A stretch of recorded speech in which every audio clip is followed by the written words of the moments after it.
Welcome to the Big Blue Breakdown as we give you the three key matchups to watch for the Giants game Sunday against the Philadelphia Eagles at MetLife Stadium. Now, before we get to some of the particulars, just a quick history lesson. Since 2014, the Giants are 4-17 against the Eagles, but they are 4-6 at home against the Eagles during that time, and they have won 3 of the past 4 Philadelphia visits to the Meadowlands. All right, now that we got that out of the way, the state of the Eagles, they are 3-2 on the season. They come off a very unimpressive 20-16 home victory against the Cleveland Browns. Devontae Smith, 7 catches for 84 yards against the Packers, his best game of the year so far. His numbers are rather depressed at 24 catches for 303 yards and 2 touchdowns. A.J. Brown has missed a couple of games this year. In fact, he's only played against Green Bay and Cleveland, and in both of those games, he had over 100 yards and a receiving touchdown. His average of over 21 yards a carry is the 3rd highest in the NFL. Well, Saquon Barkley, of course, is the key to what the Eagles are doing. He is having another typical terrific Saquon Barkley season. Barkley's had 100-yard rushing games against Green Bay and New Orleans. In fact, against the Saints, he had a season-long 65-yard jaunt for a touchdown. He's 4th in the NFL rushing race at 480-plus yards, tied for 8th in the NFL with 4 rushing touchdowns, and is averaging 5.3 yards per carry, tied for 10th in the league. Now, the key stat for him probably is that unlike many times when he was with the Giants and got hit behind the line of scrimmage, this year he has a career-high average of 2 yards per carry before contact, because this Eagles offensive line is certainly giving him more room to operate. All right, let's talk about the state of the Eagles. Left tackle Jordan Mailata has given up 1 sack this year, but, he's a good player. He's got a hamstring problem. Will not play against the Giants. So in all likelihood, swing tackle and 6th-year pro Fred Jackson will get the start. He's only given up 1 sack this year as well, but he's only played 37% of the plays. In fact, you could argue that he would be what one might call a journeyman throughout his NFL career. Tight end Dallas Goedert, 24 catches for 301 yards. The yardage, by the way, 2nd highest total amongst tight ends in the league this year. He's been a huge part of their attack. 10 catches for 170 yards against New Orleans. But guess what? He's got a hamstring, and he's not going to be playing against the Giants. So Grant Calcaterra and former Giant Jack Stoll. Remember, Stoll was with the Eagles, signed with the Giants during the offseason, then got cut and went back to Philly. Those 2 guys are going to be responsible for the tight end position without Goddard in the lineup. Now, as of Friday morning, interesting to note, 2 other big-name players in the Eagles lineup did not practice on Thursday. Jalen Carter, defensive tackle with a shoulder injury, so ex-Raider Byron Young would be next in line to start, and cornerback Darius Slay fighting a knee injury. Now, there seems to be some debate as to whether or not he's going to roll, but Keely Ringo, in all likelihood, would be the next man up for Philly at that cornerback spot. So have to keep an eye on those injuries as the game draws closer. As far as the Giants are concerned, well, Malik Nabers came off of concussion protocol on Thursday. Did practice in full, although he did have a bit of a sore groin.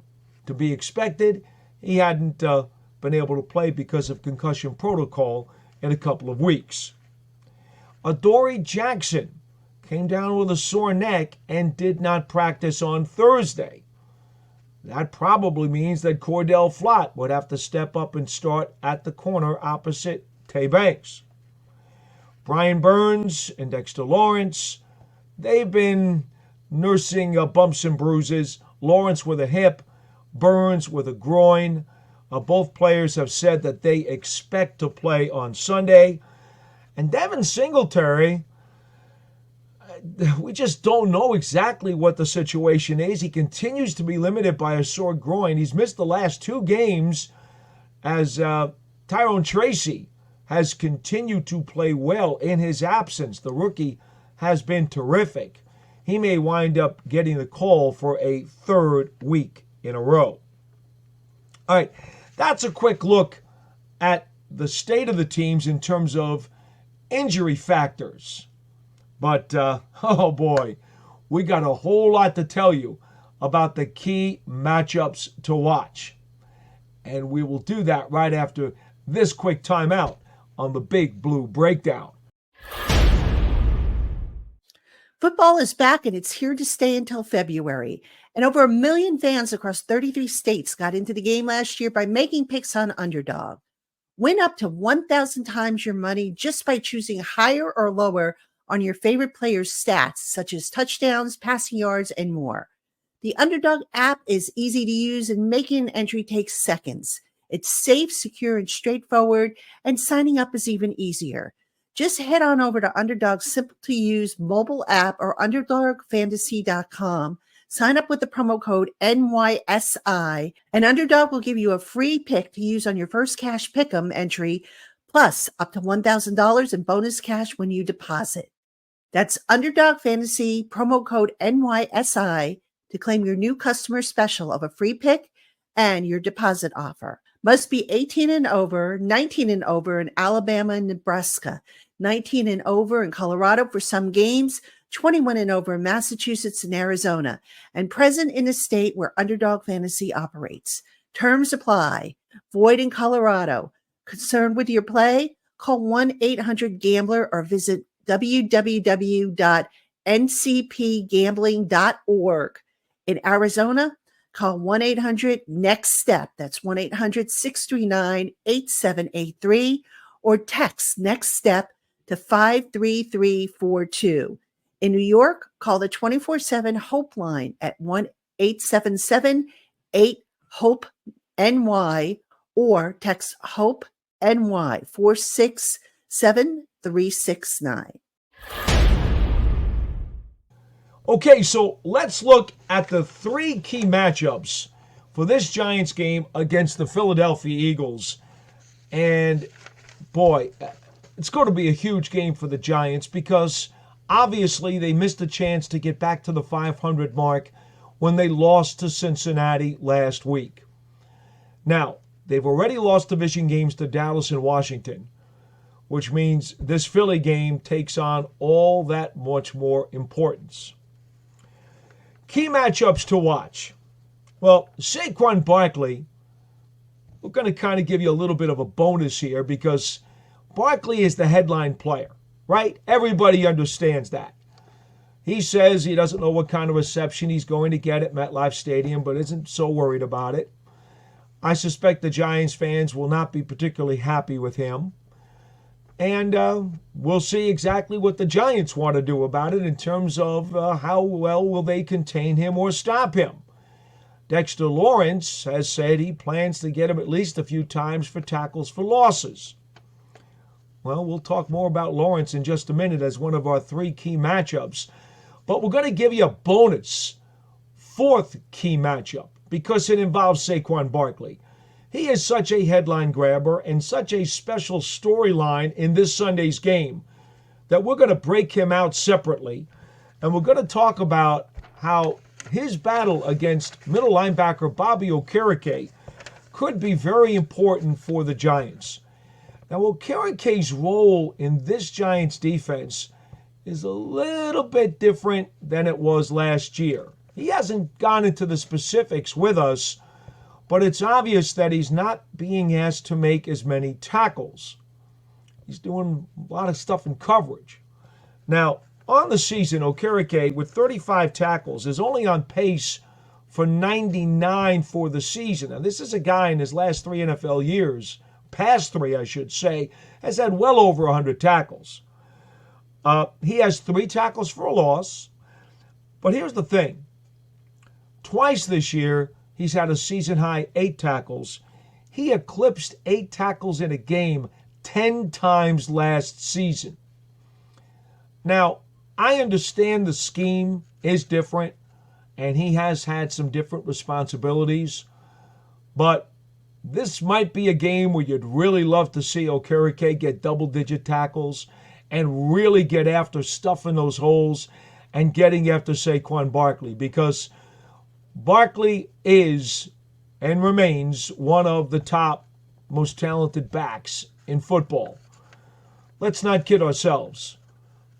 Yes, maybe Giants fans would love to see Barkley held simply because he went to Philadelphia. Well, a better reason to try to keep Barkley contained and under control is to win the game. And the Giants certainly would love to do that. So let's take a look at, first of all, Okereke against Barkley as a sideline matchup ahead of the other 3. Now, here are the 3 key matchups to watch in this game. We're going to start with Quinyon Mitchell, the Philly right cornerback, number 1 draft pick this year, a rookie out of Toledo. He'll be facing Malik Nabers. Now, we know what Nabers is to the Giants. My goodness. Getting targets ad infinitum. 100-yard games against Washington and against Dallas. And even though he's missed the last 2 games, he is 7th in the NFL with 35 receptions. Here's the thing, though. He's only averaged 11 yards a carry and has 3 touchdowns. You know the Giants would love him to average more per reception. The yak yardage, it's been there, but they need it to be more. And they need to get him the ball downfield more. It'll be interesting to see how Mitchell plays him. For the season, Mitchell's allowed 13 completions on 25 targets for 197 yards. That's 15 yards a pop. Now, on top of that, he's got 6 passes defensed, which leads the Eagles' defense and is tied for 9th in the NFL. But he's yet to give up a touchdown throw this year, which, of course, if you're Philadelphia, that may be the most important stat of all. So how is Mitchell going to deal with Nabers? Mitchell, coming from the Mid-American Conference in Toledo, never played the former LSU star from the SEC. So this certainly will be somewhat of a rude awakening, one would think, when he sees Nabers on the field instead of just watching him on tape. So that is one key matchup to watch, for sure. Can the Giants get the ball to Nabers often enough? And can they get it to him in good enough spots where he can turn things into big plays? All right.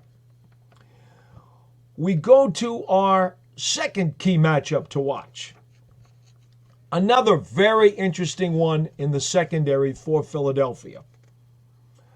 They got a new slot corner. Avonte Maddox, who was not going to come back and then did come back on a 1-year deal, has not been the same player. In fact, this year the Philadelphia Eagles have allowed 5 touchdown receptions to the slot receiver on the other team, tied for the 3rd most in the National Football League. Well, you understand why last week they pulled Maddox out of the lineup. They decided to replace him with Cooper DeJean. Now, he is a safety by trade, number 2 pick out of Iowa this past season. Okay, he's a rookie.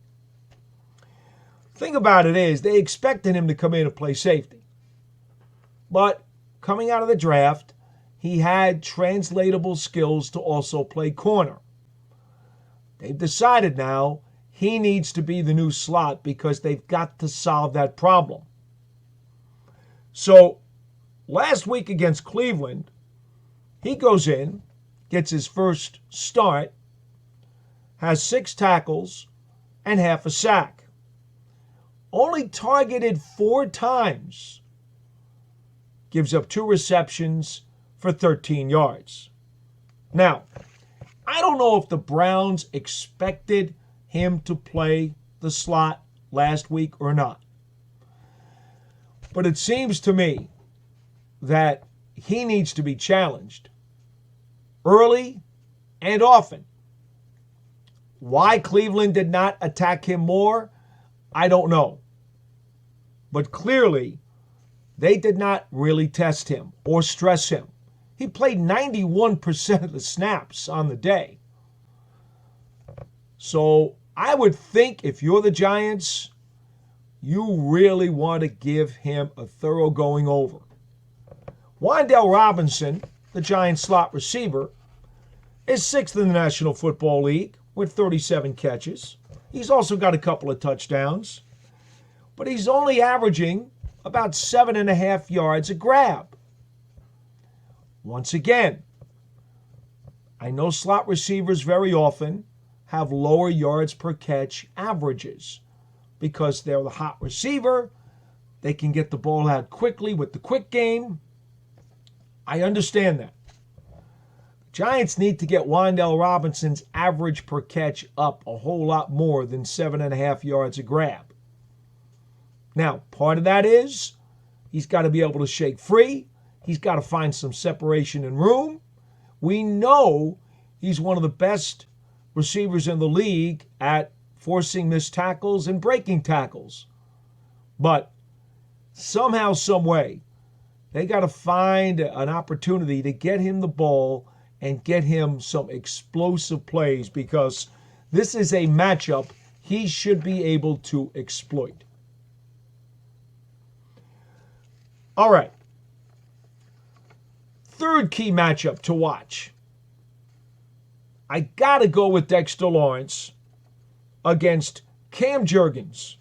Now, you'll recall Jurgens was the Eagles' second-round pick in 2022. When he came out of Nebraska, he was a center. Got to the Eagles, and they already had a pretty good one. Yeah, Jason Kelce. Well, Kelce retired this past offseason. So what did the Eagles do? They put Jurgens back to his natural center position. Now, he played right guard until the transition back this year to being the center. He's 6'3", and they list him at 303 pounds, which basically makes him a tad undersized. He does things on smarts and technique. Now, usually what they tell you about undersized centers in the NFL is that, and the Giants, by the way, have one with JMS, John Michael Schmitz. Undersized centers have to be quick, technique's got to be great, they've got to be incredibly smart, and they basically have to have a great motor because they're going to have to battle occasionally against bigger, stronger, hulking defensive tackles. In this case, Dexter Lawrence fits the bill for the Giants. He should be able to physically overmatch Jurgens throughout the course of the day. Now, here's what you need to know about Jurgens. He's only allowed 6 pressures this season, so he's been really good in terms of his pass protection. But interesting to note that when the Eagles run directly behind Jurgens up the middle, they're only averaging 3.5 yards a carry, which is 26th in the NFL for rushing average behind the center. Jurgens is going to have a physical matchup problem against big Dexter Lawrence. There's no getting around it. It is an issue. Lawrence so far in the Giants' 6 games, 19 tackles. That's a modest number. But 5 tackles for a loss, 21 quarterback pressures, 11 quarterback hits with 7 sacks, and he's had sacks in 4 of the Giants' 6 games so far this year. Clearly, Jurgens is going to have his hands full. Now, what Dexter Lawrence has to keep in mind is that you got Saquon Barkley in the backfield, and he certainly is on a mission to contain him.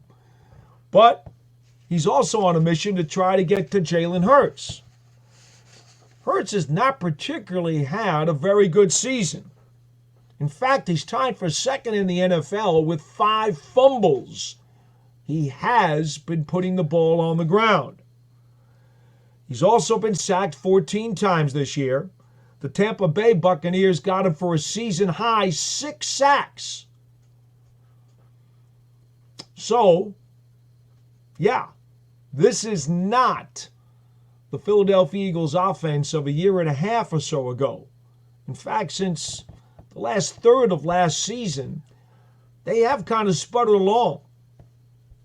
In fact, as much as people say that the Giants have sputtered some offensively, with a red zone efficiency percentage of only 44%, tied for 25th in the NFL, well, guess what? They sit there in a deadlock with the Eagles, who also have only a 44% red zone efficiency. So suffice it to say, I don't think anyone's expecting an explosive game on the scoreboard in this one. It will probably be one of those typical turnpike tussles where both teams are involved in a nasty tug-of-war.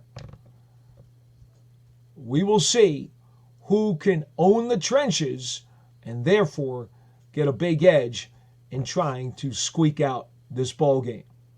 So it's the Giants and Philadelphia Eagles Sunday at MetLife Stadium.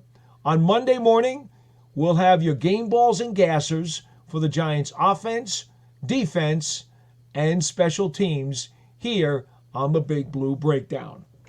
Until next time, I'm Paul Tatino.